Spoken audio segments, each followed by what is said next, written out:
안녕하세요, 세로미입니다. 오늘은 탁구 타격에서 라켓이 왜 돌아 나오는지, 그리고 어떻게 해야 라켓이 돌아 나오는지를 설명하겠습니다.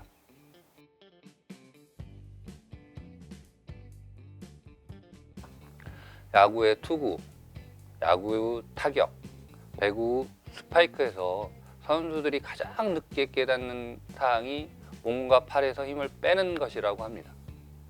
하체에서 생성된 힘이 몸통과 팔에 잘 전달되기 위해서는 백스윙 때까지는 몸통과 팔에 힘이 빠져 있어야 합니다.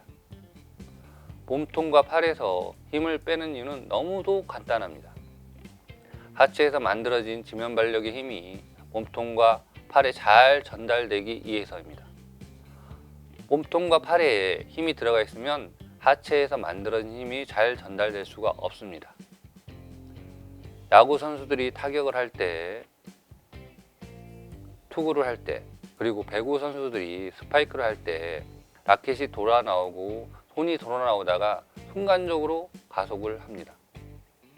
투구할 때 손이 돌아 나오고 스파이크 할 때 손이 돌아 나오는 이유는 타격할 때 어느 순간까지 힘을 빼기 때문입니다. 팔과 손목에 힘을 주지 않기 때문에 가능합니다. 만약 투수가 투구할 때 글러브에서 공을 빼내는 순간에 힘을 주면 손이 돌아 나올 수가 없습니다. 박병호 선수가 타격을 할 때 라켓에 힘을 주면 라켓은 돌아 나오지 않습니다. 배구 선수가 점프를 하면서 팔과 손에 힘을 주면 손은 돌아 나오지 않게 됩니다. 야구의 타격, 야구의 투구, 배구의 스파이크 모두 팔과 손에 힘을 빼면서 동작을 하기 때문에 돌아 나올 수가 있습니다. 탁구 타격도 마찬가지로 라켓이 돌아 나와야 합니다. 탁구 타격을 할 때 백스윙 때까지는 팔과 라켓에 힘이 빠져 있으면 자연스럽게 라켓이 돌아 나옵니다. 백스윙을 할 때 포핸드는 왼발을 밀면서 하고 백핸드는 오른발을 밀면서 해야 한다고 제가 여러 번 강조를 했습니다. 이렇게 백스윙을 하체부터 하는데 상체와 팔은 하체 움직임에 따라가면 됩니다. 그러면 백스윙이 하체, 상체, 팔, 라켓 순서로 진행하게 됩니다. 백스윙이 하체가 먼저 시작해서 끝나고 나서 포핸드는 오른발로 밀면서 스윙을 시작하면 이때 팔과 라켓은 아직도 백스윙을 하고 있게 되는데 이때는 힘이 빠져 있는 상태입니다. 이 순간에 오른발로 차면 그 힘이 라켓까지 전달이 되고 라켓이 순간적으로 돌아 나오면서 몸체와 팔, 라켓 순서로 힘이 순간적으로 들어가게 됩니다. 하체의 백스윙이 끝나고 나서 오른발로 지면 발력을 최대로 만들어서 차주는 순간 그 힘이 상체, 팔, 라켓 순서로 전달되어서 라켓이 가속하게 됩니다. 그리고 라켓이 최대 거리로 이동을 해서 임팩트가 되는데 지면 발력의 힘이 하체와 상체, 팔, 라켓에 가장 많이 만들어지고 온몸의 힘이 세단 시간에 가장 많이 쓰였다가 빠져야 합니다. 라켓이 돌아 나오는 이유는 정말 간단합니다. 탁구에서 백스윙까지는 몸체와 팔에 힘을 빠지면 됩니다. 그런데 우리 주위에는 이와는 다른 설명들이 많습니다. 탁구 스윙을 배울 때 팔 스윙부터 배우고 팔로 스윙 궤적을 만들어준다는 그런 설명들입니다. 제가 이런 자료를 유튜브에서 가져올 수는 없습니다만 이런 설명들이 정말 많습니다. 탁구를 배울 때 거수 경례식의 팔 스윙 위주로 배우면 팔에 힘이 들어갈 수밖에 없습니다.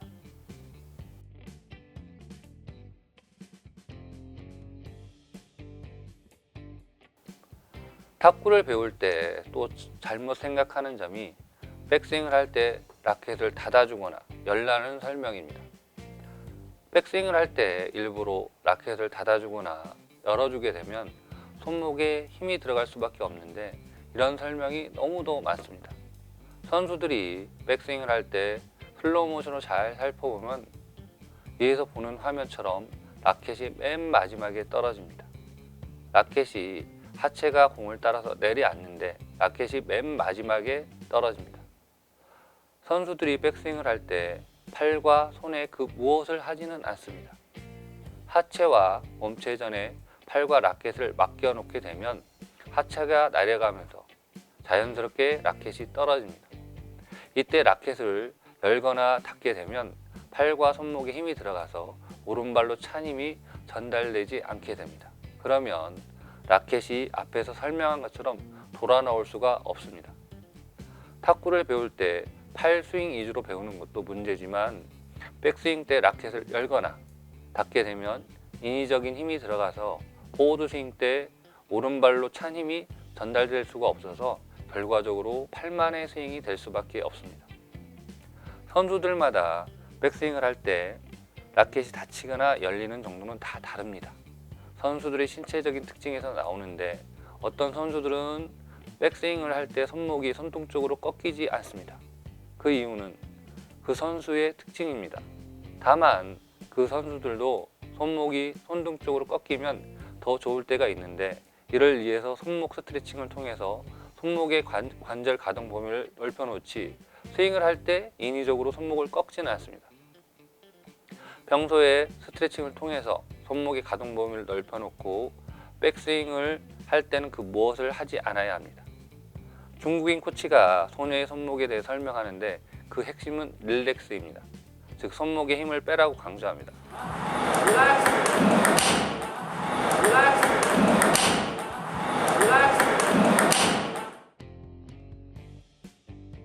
사실 제가 탁구 공부 초기에 가장 실수한 부분이기도 합니다. 선수들이 백스윙하는 모습을 살펴보면 라켓이 닫혀지는데 이를 보면서 백스윙할 때 라켓을 닫으라고 했고 라켓이 스윙될 때 와이퍼 스윙하는 모습을 보면서 와이퍼 스윙을 추천하기도 했습니다. 하지만 지금은 이런 생각을 완전하게 버렸습니다. 선수들이 스윙을 할 때 팔과 손목에 힘을 빼게 되면 자연스럽게 라켓이 닫혔다가 열리는데 선수들마다 신체적 특징이 다르기 때문에 그 모양이 조금씩 달라질 수밖에 없습니다. 기본은 모든 종목에서 타격을 할 때, 스파이크를 할 때, 공을 던질 때 힘을 빼라고 하는 것처럼 탁구도 백스윙 때까지 힘을 빼는 겁니다. 그러면 오른발로 찬 힘에 의해서 라켓이 돌아올 수밖에 없습니다. 제가 본 영상 서두에서 설명한 것처럼 백스윙이 하체부터 시작이 되고 팔과 라켓이 맨 마지막에 이루어지게 되면 오른발로 차는 순간 라켓은 드롭되면서 즉 백스윙을 하는 가운데 오른발로 찬 힘이 전달되기 시작하면서 라켓이 돌아 나오게 됩니다.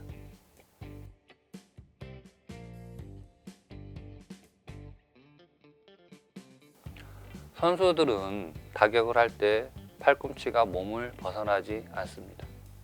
그 이유는 백스윙을 할 때 팔을 뒤로나 아래로나 위로 빼지 않기 때문입니다.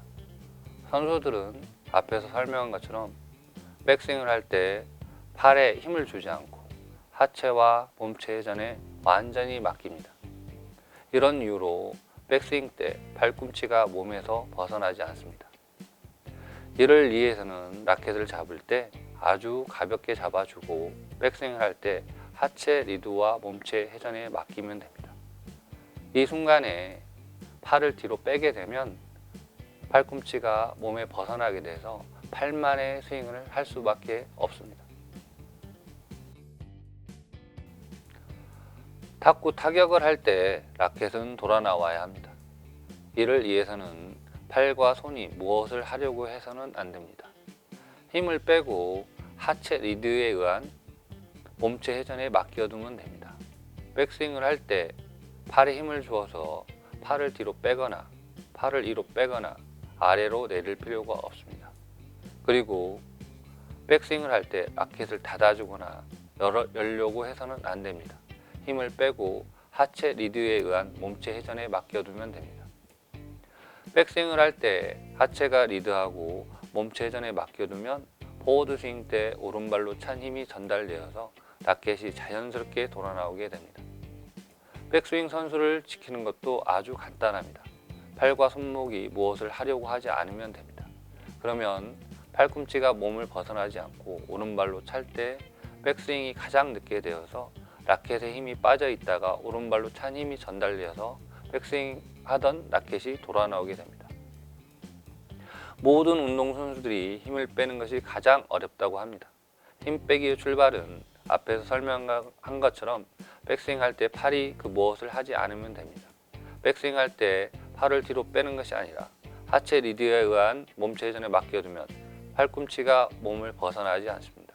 그리고 백스윙을 할 때 라켓을 닫으려거나 열려고 하지 않고 힘을 빼주면 오른발로 찬 힘에 의해서 라켓이 자연스럽게 돌아 나옵니다. 라켓이 돌아 나오는데 선수들의 손목 모양은 다 다릅니다. 그 이유는 선수들이 나이, 키, 몸무게, 몸의 요인성이 달라서 라켓이 돌아 나오는 모습이 다 다릅니다. 이에 대해서는 다른 영상을 통해서 설명하겠습니다. 다만 앞에서도 강조한 것처럼 몸을 유연하게 해주는 스트레칭을 평소에 하고 타격할 때는 힘을 빼면 됩니다. 그 무엇을 하려고 해서는 안 됩니다. 감사합니다.